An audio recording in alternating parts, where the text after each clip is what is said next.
I wanted to pivot a little bit to your business and talk about, some of the strategies you've used to grow your business, because you've got 2 locations. I think you're down in Florida, right? Yeah, I'm just trying to get that one to turn into something. The one in the Jersey is the main location. Florida, we're trying to build something here.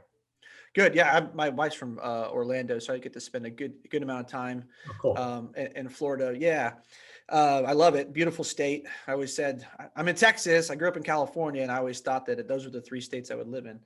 Um, Cool. so I get to go there often. So I'm fortunate with that. But how did you start to scale your business? What were some of the strategies? Because the people, the entrepreneurs or salespeople, are always interested to listen to this show. Like, how do you grow? And you said I started in my basement. Right. I started with my side business. So how do you go from basement side business, side hustle into what you're doing now? I just gotta make a note because I had 3 things pop into my head. I don't want to forget them. Yeah, no problem. So the first thing is I began with the end in mind, which is ironically, it comes out of a book. That term comes out of a book, 7 Habits of Highly Successful People by Stephen Covey. And it always stuck in my head, begin with the end in mind. I don't mean literally the end, but everything that you start, some point has a finish, right? So when I was in my basement, I literally thought to myself, all right, I'm going to give this a shot. And what is it that I want to build? So I visualized it, right? So it is important to visualize what you want. And I visualized it. I actually did build what I envisioned building, but I knew that I needed to make it scalable in a way where I didn't always want to be necessary.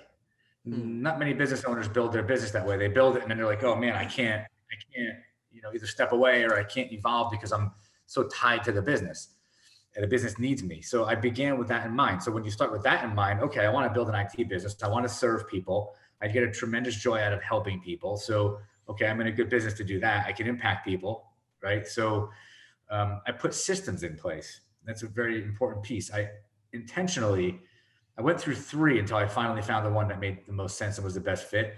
But I intentionally put a system in place that was built to support me having 20, 30, 40, 100 employees when I had none.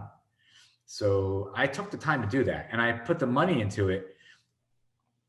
I was fortunate enough that when I was doing all this side business, I didn't have to spend any of the money that I was making. So I was saving that. And so I was able in the beginning to not have to, I've never taken a loan. I've never financed anything. I've never used anybody else's money. So I was fortunate in that way. And I used that time and that money to build the foundation. So number 1, you've got to think about the foundation. It has to make sense. It's got to be thought out. Don't shoot from the hip. Like build a good, smart foundation, because having the end in mind, maybe your end is you want to build a business and have it forever until you die. Well, that's still an end. Or you might want to have it and sell it in 5 years, whatever it is. Even if you're selling it, somebody's going to want to buy something that has a workflow driven, process driven machine. And that's what I built intentionally. And I knew that coming from a large corporate environment that you needed processes, and then working with my friend who was all about process, workflow, and discipline too. I knew I needed that. So that's number 1. You've got to have that in place. And 2, actually, I forgot what you asked me already, but I'm going to keep going. 2, you need to have mentors. I didn't intentionally seek out mentors, but I was fortunate enough to have people that were mentors. And from them, I learned some valuable lessons. And it was things like how to properly manage your money, how to have a good financial system. I use QuickBooks, but how to have a good financial system, but not just the system, how to actually build it out so that you understand it and you can get good reports and you can understand the financial side of your business. Ask me the question again. I don't want to go too far off track. No, how did you start to scale your business? Okay, good. That's what I'm answering.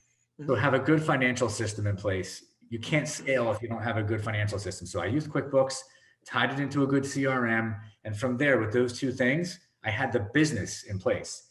And to this day, and I had a good accountant, get a very good accountant, get a very good lawyer. And I had those, and especially my accountant, taught me what I really needed to know about financial accounting that I hadn't already learned from the job I had. You need all that. You can't scale your business if you don't have an understanding. If you're going to rely on other people, then you're going to have a problem, because you'll never know if you're making the profits you should make, if your costs are too high, if you're if your ratios are right, you need to know that stuff. And so it's wonderful to rely on other people, to have a partner that knows it. You still have to know it. Yeah. So you can't scale without that. Then you get into how do you actually scale. I went out and networked like crazy, and that might be the biggest takeaway. I met as many people as I could. I touched as many people as I could in terms of meeting people, going out for dinners, having drinks. I spent probably a good 5 years. I mean, three or four nights a week, being out till I would start in the morning, but I'm doing the business of the business. But I didn't stop at 4 or 5 o'clock. I would go out to different places where I knew other successful business owners would hang out, and I would go and be there with them. Over time, I met other people who I began to sign on as customers. Yeah. So it was relationship development. The ultimate way to scale your business when you have little or no money is meet as many people as you can. Even in COVID, you can still do that. You got to network like crazy, and get some foundation where there's a stream of revenue. The next thing that allowed me to scale was, again, the end in mind, or begin with the end in mind.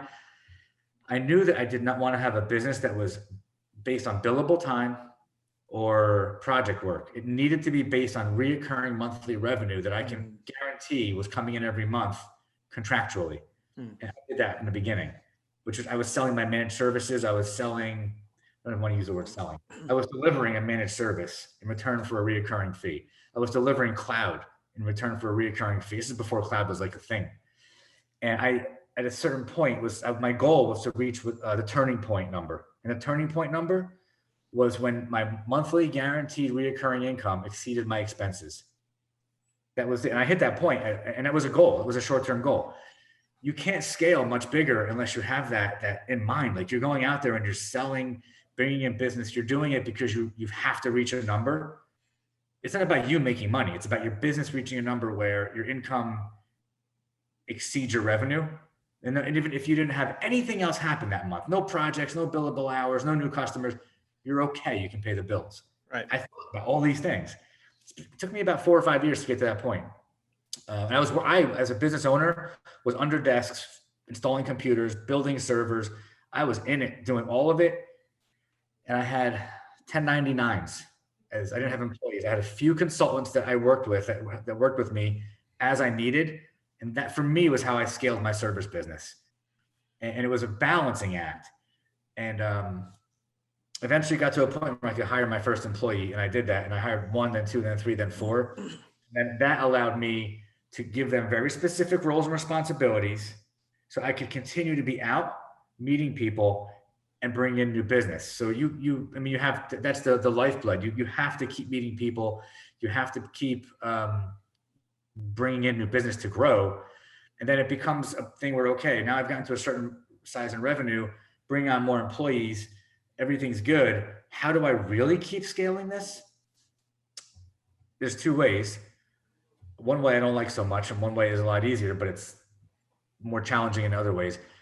One is to just organically keep trying to sell. Just invest a lot of money in sales, to hire salespeople, and do all that stuff. And traditionally, and hope that you bring in business. Or the other is buy other companies. And I came to that crossroad when my revenue was like $1 million at the time. I had 4 employees. Look, I could sit on a golf course if I wanted all day. I had a machine running because I built the machine, and then I just was filling up the bus. I could have done that probably forever, but I didn't want to. I wanted to keep going. So I did a merger with somebody. I brought a partner on. It's a whole other podcast, but I brought a partner. I went to a 50-50 thing. Me and another guy brought our companies together, and that tripled my revenue overnight. And for him, because he was running very low margin, he was running a terrible model for his business, which I ran a beautifully run business. I saw his business as a diamond in the rough. Yes, I didn't want to have a partner, but it was a risk I took. I powered through the fear of all the stuff that could happen, which ultimately did happen. But I went from 1 million in revenue to 3.5 overnight. And I was running at 35% margins at $1 million. He was running at 10 or 12% margins at whatever he was at the time, 2.5, 3 million. Personally, I'd rather have the $1 million at 35%. Right. But I brought them together, and within 6 months, I had his business, which now was all together. He had never had more than 1 month, 2 months in a row where he didn't run red and cash flow wise. He was running negative cash flow. He was running a terrible business, but he had a lot of customers. So I came in, I applied it, I brought it into my model. We were at 25% margins within, I think, 6 to 8 months on the whole business. Wow. And then we ran like that. We grew and grew and grew, and it was some organic, but then it was like, I did it again. I'm like, look, I got another opportunity. Let's do it. Let's do another deal. Did another deal, 2 other companies, brought on 2 more partners. And that's how we kept growing and growing. And that's how I've found is it's hard because I ultimately had to buy out all the partners. They're all gone.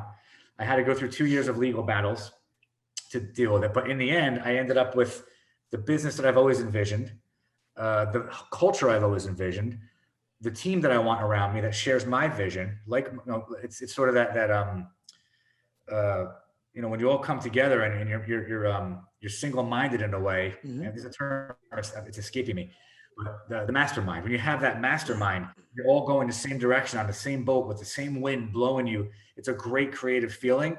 I had to get rid of all the partners to do that because they ultimately didn't want to follow my lead. They all had different visions, which if you're ever going to do a deal, either buy the company, don't bring on a partner, or you got to be really solid that everybody's going to follow one leader because you can't have 4 leaders. And ultimately, that was our undoing. But scale through mergers and acquisitions, it's the best way to do it, in my opinion.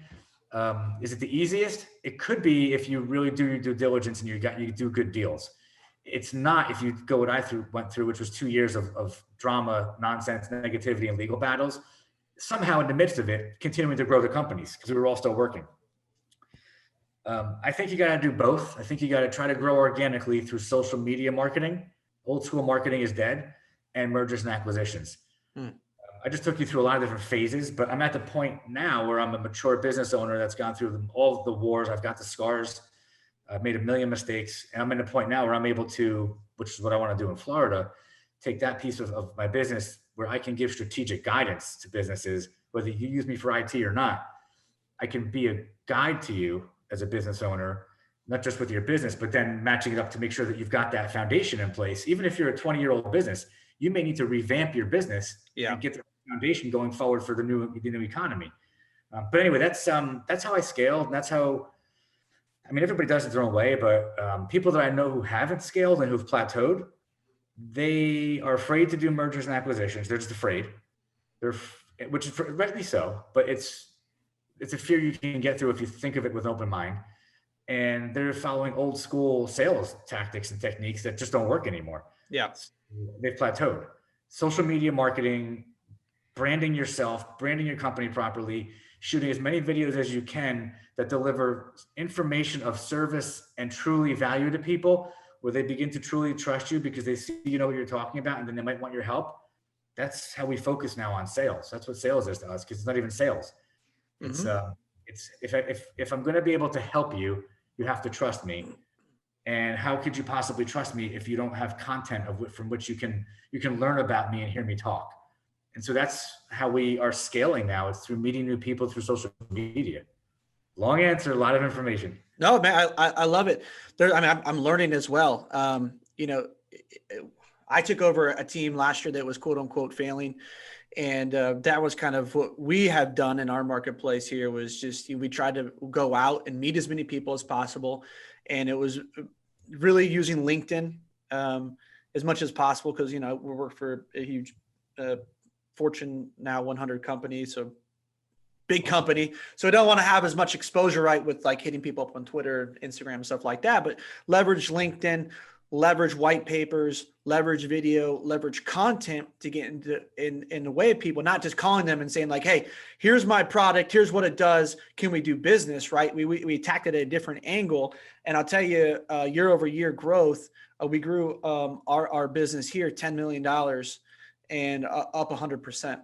So, so it's what you're saying, it resonates with me very well, because it's something that we've used, I've used the last 18 months since coming to Texas, and it's helped to catapult us into another stratosphere where people didn't think that we could revive the market as well as we have, as fast as we did.